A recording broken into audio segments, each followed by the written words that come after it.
얼마 전에 본 영화 중에 2019년 캐나다 영화인 화이트 라이라고 하는 영화가 있습니다. 사실 영화 제목은 착한 거짓말 혹은 선한 거짓말이기 때문에 저는 예전에 감명 깊게 보았던 로베르토 베니니의 인생은 아름다워와 같은 영화인 줄 알았습니다. 뭐랄까요, 한 주인공이 좋은 혹은 선한 거짓말을 통해서 주변을 따뜻하게 만들어가는 그런 종류의 영화인가 라고 생각을 했던 것이죠. 하지만 이 영화 제목은 굉장히 다중적 의미를 가지고 있는 것이었습니다. 이 영화는 미드인 한니발에도 출연을 했었던 케이시 롤이라고 하는 여자 주인공의 이야기를 다루고 있는데요. 영화 속에서 KT라고 하는 주인공은 어릴 때부터 몸이 약했기 때문에 어른이 되어서도 좀 편한 삶을 살고 싶어 합니다. 이것을 위해서 자신이 암이 걸렸다라고 하는 거짓말을 통해서 전국에 걸쳐서 기부금을 받기 시작하죠. 처음에는 단순히 편한 삶을 살기 위해서 시작했던 거짓말이 나비 효과를 통해서 어떻게 주인공을 몰락으로 이끌어가고 있는지를 이 영화는 잘 묘사하고 있습니다. 영화를 보고 나서 굉장히 당혹감을 감추지 못했던 것으로 기억을 합니다. 영화를 다 보고 나서 그런 생각을 했습니다. 왜 감독이 이 영화 제목을 화이트 라이라고 붙였을까라는 것이죠. 사실 그 영화에는 전혀 착한 거짓말 혹은 선한 거짓말이 등장하지 않습니다. 그럼에도 불구하고 그 영화 제목을 붙인 이유는 그 영화 속 여자 주인공이 자신이 타인에게 악한 혹은 나쁜 영향력을 미치지 못한다는 생각에 자신의 이익을 위해서 거짓말을 하는 행위를 이중적 혹은 다중적으로 표현하기 위한 것이다 라는 생각이 들었습니다. 대부분 사람들이 쉽게 거짓말을 하는 이유는 그것이 자신의 불이익을 잠시나마 약화시켜주고 타인에게는 큰 피해를 주지 않는다라고 생각하기 때문인 것 같습니다. 만약 내가 하는 거짓말이 한 사람의 인생을 끝장내고 타인을 인생의 끝장으로까지 몰고 갈 수 있다고 생각을 한다면 거짓말이라고 해도 거기에 화이트 거짓말이니? 라고 하면서 함부로 거짓말을 정당화하지 않을 것입니다. 사실 현대 사회에서는 거짓말이라고 하는 것이 굉장히 가볍게 취급되고 있습니다. 하지만 성경에 기록되어졌던 2000년 전은 전혀 다른 말에 대한 이해를 가지고 있었던 것이죠. 과거에는 거짓말 자체가 굉장히 큰 죄악으로 인식되었습니다. 그것은 종교적 세계관이 지배적이었기 때문이죠. 사람들이 말을 하고 언어를 사용한다라고 하는 것은 단순히 다른 사람과 소통을 한다라는 의미를 넘어 인간을 다른 동물들과 구별시켜 주는 신의 선물로 인식하는 것이 당시의 일반적인 생각이었습니다. 말을 한다라고 하는 것은 신과 인간을 연결시켜주는 굉장히 중요한 매개체로 인식되었던 것이죠. 그렇기 때문에 말을 통해서 인간은 약속하는 존재라는 생각이 더 강했습니다. 소통은 곧 타인과 약속을 하는 것이었고 그것은 말을 통해서 이루어지는 것이죠. 그렇기 때문에 그 사람이 어떤 말을 하고 타인과 어떤 약속을 하는가가 그가 살아가는 사회 혹은 세상 속에서 굉장히 중요한 인간으로서의 존재 의미를 부여하는 것이었습니다. 그래서 말로서 약속을 하거나 말을 함부로 하는 것이 굉장히 죄악시 되었던 것이죠. 구약 성경에서도 이러한 것들이 굉장히 많이 등장합니다. 구약에 등장하는 하나님과 인간 사이의 언약이나 아니면 하나님을 통해서 이루어지는 인간 사이의 맹세라고 하는 것이 대부분 언약적 성격이 강한 이유가 바로 여기에 있는 것이죠. 인간이 하는 모든 말을 신이 듣고 그것을 통해서 신이 인간을 심판한다라는 생각이 있었기 때문에 거짓말이라고 하는 것은 신에 대한 모욕 혹은 모독을 의미하는 것이었습니다. 그러니 당연히 거짓말이라고 하는 것이 사회적으로나 종교적으로나 굉장히 큰 죄악으로 받아들일 수 있었던 것이죠. 점차 구약 성경도 또한 다른 주변의 국가들도 신정일치 국가로부터 사회적 변화가 일어나기 시작하면서 말이라고 하는 것이 그 중요도가 약해지기 시작한 것입니다. 신약 성경은 말에서 문자로의 전환의 시대에 이루어진 것입니다. 구약의 메시아를 로고스라고 표현하기 시작했다고 하는 것 자체가 구약과 신약이 가지고 있는 인간의 말과 문자에 대한 서로다운 시대적 상황을 잘 보여주는 것입니다. 문자가 발전하기 시작하면서 말에 대한 중요도가 점점 약해지기 시작했죠.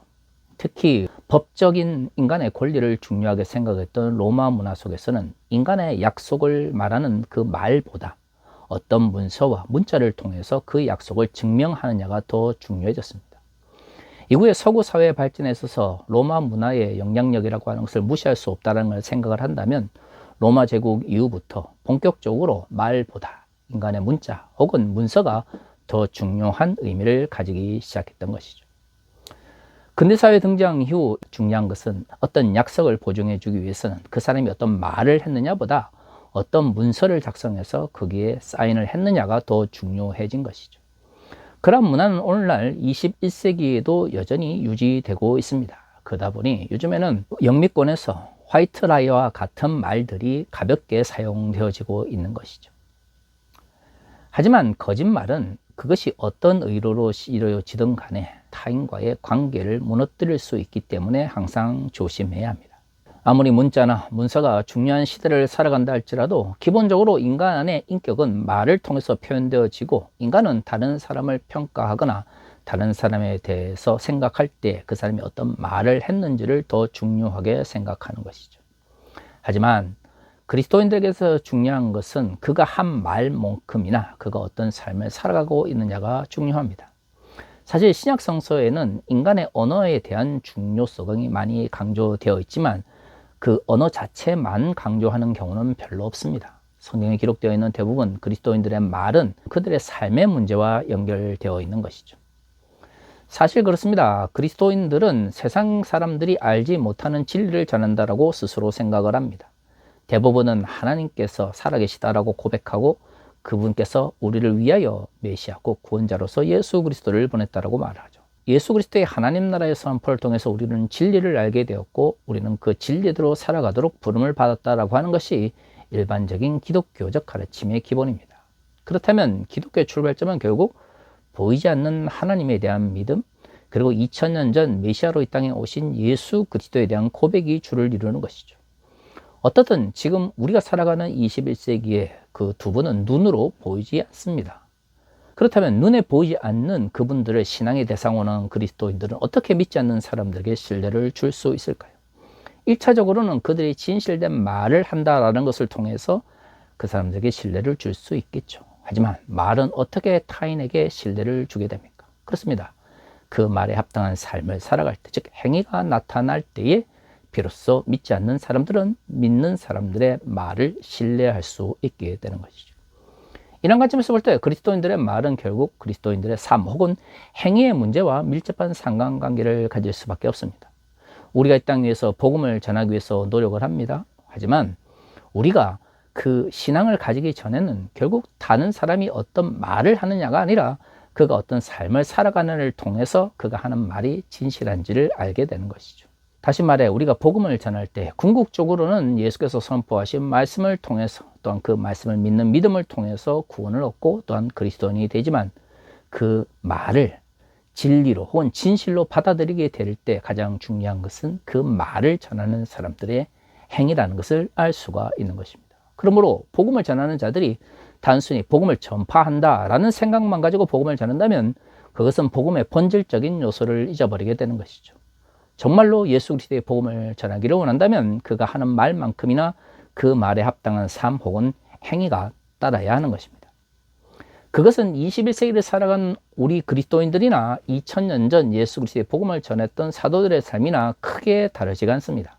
오늘 우리가 읽은 본문의 말씀은 그레데, 즉 크레타 섬에서 목회 사역을 감당하고 있던 디도에게 바울이 쓴 편지에 해당됩니다. 그레데 지역은 고대 미노스 문명의 중심지였던 만큼 지식인들과 다양한 문화적인 성숙함이 가득 차 있는 공간이었죠. 그곳에서 목회를 했던 디도의 입장에서는 그러한 철학자들과 또한 높은 문화적 역량을 가지고 있던 이들에게 복음을 전해야 되는 어려움이 있었습니다. 하지만 디도가 목회를 할 때 가장 디도를 힘들게 했던 것은 많이 배운 사람이나 아니면 높은 문화적 역량을 가진 사람들이 아니었습니다. 오늘 본문의 10절과 11절은 이렇게 이야기합니다. 불순종하고 헛된 말을 하며 속이는 자가 많은 종 할례파 가운데 특히 그러하니 그들 입을 막을 것이라. 이런 자들이 더러운 이득을 취하려고 마땅하지 아니한 것을 가르쳐 가정들을 온통 무너뜨리는 도다. 그레데에서 목회를 하던 디도를 가장 힘들게 했던 이들은 스스로 유대인들이라 말하면서 할례파다라고 주장했던 사람들입니다. 문제는 그들은 율법을 지킨다라고 외형적으로 말하지만 실질적으로는 자신들의 이득을 위해서 율법을 또는 구약의 말씀을 왜곡하는 사람들이었던 것이죠. 복음을 위하여 삶을 살아가기를 원하는 그리스도인들에게 정말로 큰 대적자는 사실 믿지 않는 사람들이 아닙니다. 그들은 어차피 복음에 관심이 없고, 또한 그들이 믿음을 가지기 전까지는 우리에 대해서 크게 관심을 가지려고 하지 않는 것이죠. 하지만 예수를 믿는다라고 말하면서 본질적으로는 자신들의 이익을 위해서 복음에 합당한 삶을 살아가지 않는 이들이 정말로 복음을 위하여 살아가는 이들에게 큰 대적자가 되는 것이죠. 그것은 21세기나 2000년 전이나 크게 다르지 않습니다. 유대인이라 자랑하면서 할례파라고 자랑하는 이들이 스스로 하나님의 말씀을 선포한다라고 말하지만 궁극적으로 그 목적이 자신의 더러운 이득을 위한 것이었던 것이죠. 단순히 그것이 교회 내에 있는 사람들에게만 인지되었을까요? 그렇지 않습니다. 말로는 유대인이다, 할례파다, 하나님의 말씀을 선포한다 라고 이야기를 하지만 실질적으로는 자신의 이익에 집중하는 사람들은 믿는 사람이나 믿지 않는 사람들이나 누구나 쉽게 알 수 있는 것이죠. 만약 그들이 복음을 전한다면 그것을 받아들이는 사람들이 그것을 진리라고 생각할 수 있겠습니까? 결코 그러지 못했을 것입니다. 그래서 바울은 그러한 사람들을 비판하고 내칠 것을 이야기합니다. 물론 그럴싸한 말을 통해서 자신의 행동을 정당화하지만 실질적으로는 자신의 이익을 쫓는 사람들은 교회 내에서만 있었던 것은 아닙니다. 12절에서 14절을 살펴보면 당시 그레데 섬의 문화 자체가 그러한 그럴싸한 말을 통해서 자신의 이익을 포장하는 사람들이 많았던 것으로 추정할 수가 있습니다. 하지만 주변의 문화가 그렇다고 해서 그리스도를 만져 거기에 동조하며 살아간다면 굳이 예수를 그리스도라고 고백하며 그리스도인으로서 살아갈 이유가 없는 것이죠. 한국의 근본주의자들은 예수 그리스도를 믿는 믿음만 있으면 그들의 삶이 어떻게 되든 그들의 행위가 어떻게 되든 아무런 상관관계가 없다라고 많이 가르칩니다. 하지만 오늘의 본문에서 바울은 그러한 것들이 잘못된 가르침이라는 것을 분명하게 말하고 있습니다. 오늘 우리가 읽은 본문의 말씀 15절과 16절은 이렇게 이야기합니다. 깨끗한 자들은 모든 것이 깨끗하나 더럽고 믿지 아니하는 자들에게는 아무것도 깨끗한 것이 없고 오직 그들의 마음과 양심이 더러운지라. 그들이 하나님을 시인하나 행위로는 부인하니 가정한 자요 복종하지 아니하는 자요 모든 선한 일을 버리는 자니라. 자, 10절과 11절에 언급되어 있는 유대인이라 주장하면서 할례파다라고 강조하면서 자신의 이권을 위해서 살아가는 사람들이 15절과 16절에서는 또 다른 모습으로 자신의 행위를 드러내고 있습니다. 16절을 통해서 알 수 있는 것처럼 이들의 특징은 입술로서는 스스로 하나님을 믿는다라고 시인하지만 행위로서는 그것을 부인한다라고 하는 것이죠. 이것이 바로 2000년 전이나 21세기나 동일하게 그리스도인들이 피해야 될 가장 위험한 죄악 중에 하나입니다. 많은 그리스도인들이 스스로 눈에 보이지 않는 하나님을 믿고 예수 그리스도를 주라고 고백하지만 문제는 그 고백이 그의 삶을 통해서 표현되지 않는다라고 하는 것이죠. 그렇다면 그들이 말을 많이 한다고 과연 그들이 말하는 것이 진리가 되고 그들이 믿는 바가 명확하게 드러날까요?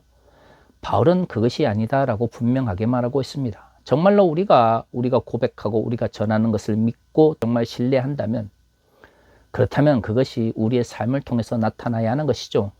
그렇지 않다면 오늘 16절에서 말하고 있는 것처럼 입술로서는 시인하지만 행위로서는 부인하는 이중적 모습을 보이게 되는 것입니다.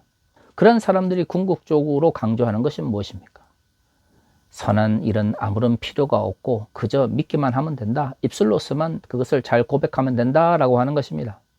그런데 15절을 살펴보면 바울은 이러한 사람들이 깨끗하지 못한 사람들이다 라고 말하고 있는 것이죠. 이 표현이 굉장히 재밌습니다. 바울은 16절의 이야기를 하기 전에 15절에서 깨끗한 사람과 깨끗하지 못한 사람을 구분하고 있는데요. 그것이 자신의 마음과 양심의 문제와 연결되어 있습니다. 그런데 어떻게 하면 깨끗한 사람과 깨끗하지 못한 사람들을 구분할 수 있습니까? 그렇습니다. 16절에서 강조되어 있는 것처럼 정말로 깨끗한 사람은 입술로 시인하는 것만큼 자신의 행위를 통해서 그것을 시인하는 사람들이죠.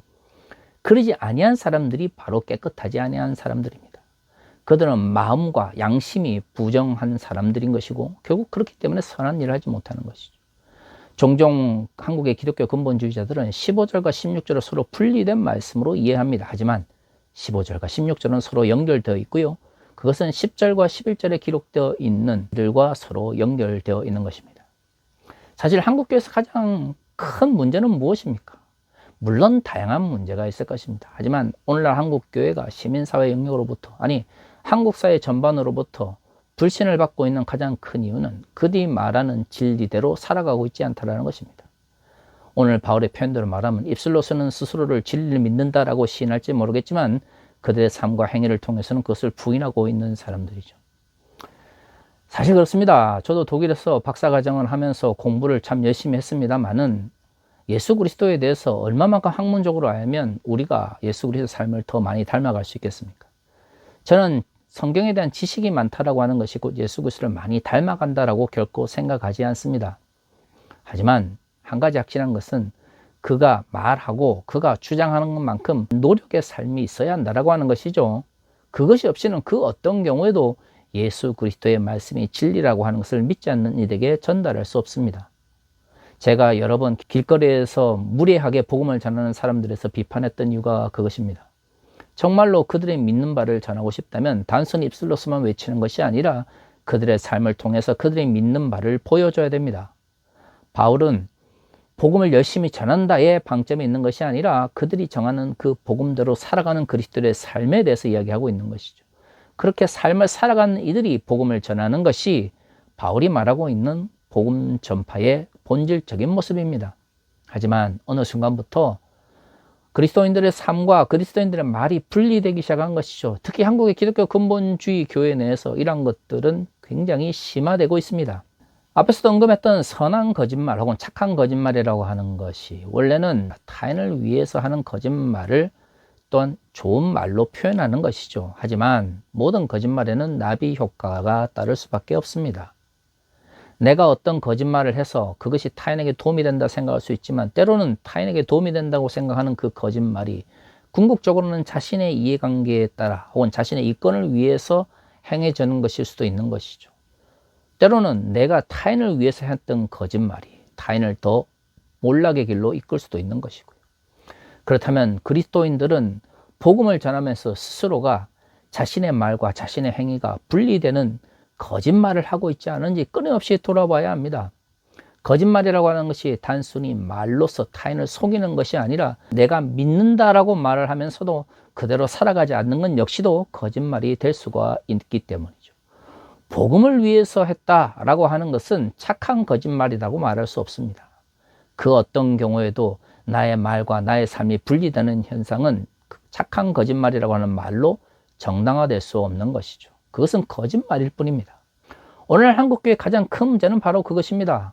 만약에 성경에 대한 깊은 지식이 없다 할지라도 내가 믿는 바대로 살아가려고 노력한다면 믿지 않는 자들이 그 행위를 통해서 감동받을 것이고 우리가 말하는 그 말이 우리가 믿는 바라는 것을 확신할 것입니다.